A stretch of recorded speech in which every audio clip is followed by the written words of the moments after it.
एक ऐसा गांव है जहाँ जब भी किसी की शादी होती है तो वहाँ के लोग खुश होने की बजाय डरने लगते हैं। वहाँ कभी भी किसी की शादी होती है तो गांव में किसी न किसी की मौत भी होती है। कहते हैं कि यहाँ जब भी किसी की शादी होने वाली होती है तब इसमें एक दुल्हन की आत्मा घूमने लगती है। अभिषेक आज सुबह ही अपने दोस्त अर्जुन के गांव आया है क्योंकि 5 दिन बाद अर्जुन की शादी होने वाली थी। सुबह से अभिषेक अर्जुन के घर में बैठे बैठे बोर हो गया था। इसलिए अभिषेक अर्जुन से बोलता है, भाई कब से यहाँ बैठे बैठे बोर हो गया हो, कम से कम मुझे अपना गांव ही घुमा दे। अभिषेक की बात सुनकर अर्जुन समझ गया कि ये यहाँ बैठे बैठे बोर हो गया है। इसलिए अर्जुन बोलता है, चल ठीक है भाई। और इतना बोलकर दोनों घर से बाहर जाने लगता है। तभी दोनों को बाहर जाते देख अर्जुन की मम्मी बोलती है, कहाँ जा रहे हो बेटा। अर्जुन फिर अपनी मम्मी की बात का जवाब देते हुए बोलता है, कहीं नहीं मम्मी, बस अभिषेक को अपना गांव घुमाने ले जा रहा हूँ। फिर अर्जुन की मम्मी बोलती है, ठीक है पर रात होने से पहले आ जाना, तुझे तो पता ही है अपने गांव के बारे में। फिर अर्जुन जवाब देते हुए बोलता है, हाँ मम्मी मुझे पता है। इतना बोलकर अर्जुन अभिषेक को अपना गांव घुमाने चला जाता है। अर्जुन का गांव काफ़ी बड़ा और सुंदर था। काफ़ी चहल पहल थी उस गांव में। अभिषेक को भी काफ़ी मज़ा आने लगा था। वो दोनों घूम ही रहे थे कि तभी अर्जुन के फ़ोन में उसके मम्मी का कॉल आया और वो अपनी मम्मी से बात करके अभिषेक से बोलता है, यार भाई तू गांव घूम, मुझे कुछ ज़रूरी काम है, मैं घर जा रहा हूँ और तू भी रात होने से पहले घर आ जाना। इतना बोलकर अर्जुन अपने घर जाने लगता है और अभिषेक खाम में अपना सर हिलाते हैं और आगे बढ़ जाता है। फिर उसके बाद अभिषेक गांव घूमते हुए काफ़ी आगे निकल जाता है, पर उस समय थोड़ा थोड़ा अंधेरा होने लगा था। इसलिए अभिषेक भी घर जाने के लिए वापस चलता है, पर वो रास्ता भटक जाता है। अभिषेक अर्जुन से रास्ता पूछने के लिए अपना फ़ोन अपनी जेब से निकालता है और अपनी किस्मत को कोसते हुए बोलता है, यार 1% बैटरी बची है, काश बात होने के बाद ही फ़ोन स्विच ऑफ हो जाए। ये बोलकर अभिषेक अर्जुन को फ़ोन करने लगता है। जैसे ही अर्जुन फ़ोन दूसरी ओर से उठाता है और गुस्से में बोलता है, अबे यार कहाँ है तू, अभी तक गांव में इतनी रात तक घूमना सही नहीं है।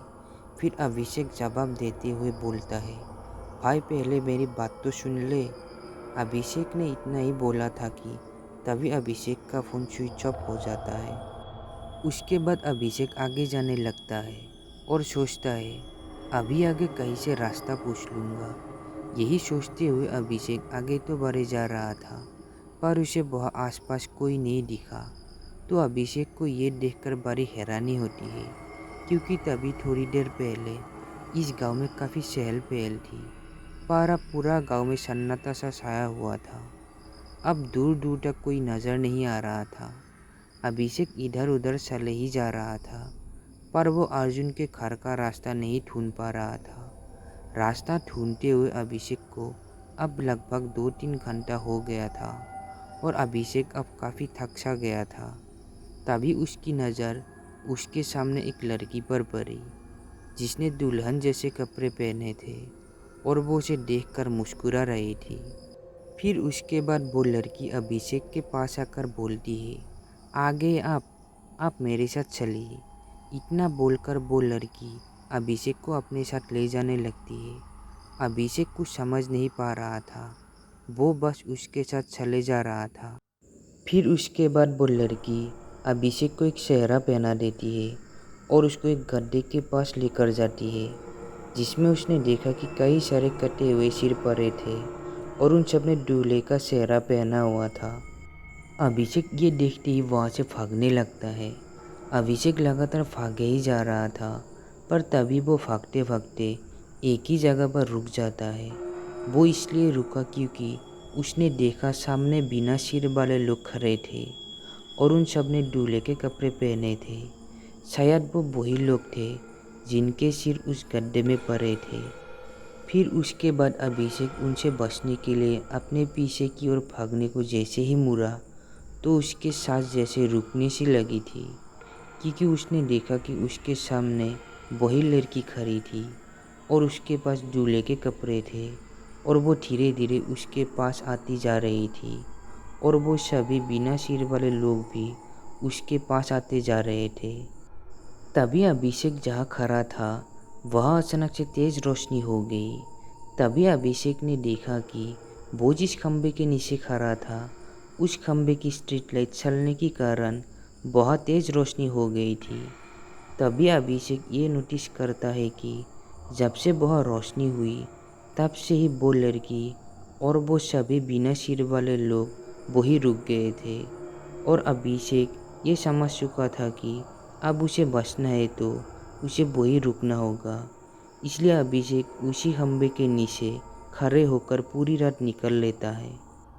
फिर उसके बाद अभिषेक जब अर्जुन के घर आकर सारी बात बताता है तब अर्जुन की मम्मी अभिषेक को बताती है वो दुल्हन की आत्मा इसी गांव में कई सालों से है।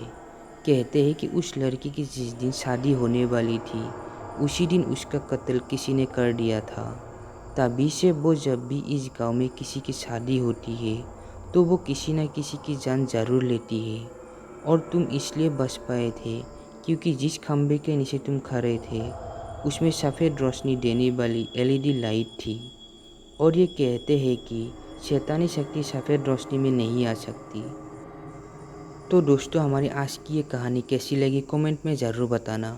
अगर आपके पास भी ऐसी कोई कहानी है जो शेयर करना चाहते हैं डिस्क्रिप्शन बॉक्स में मेरा ईमेल आईडी है तो उस पर शेयर कर सकते हैं।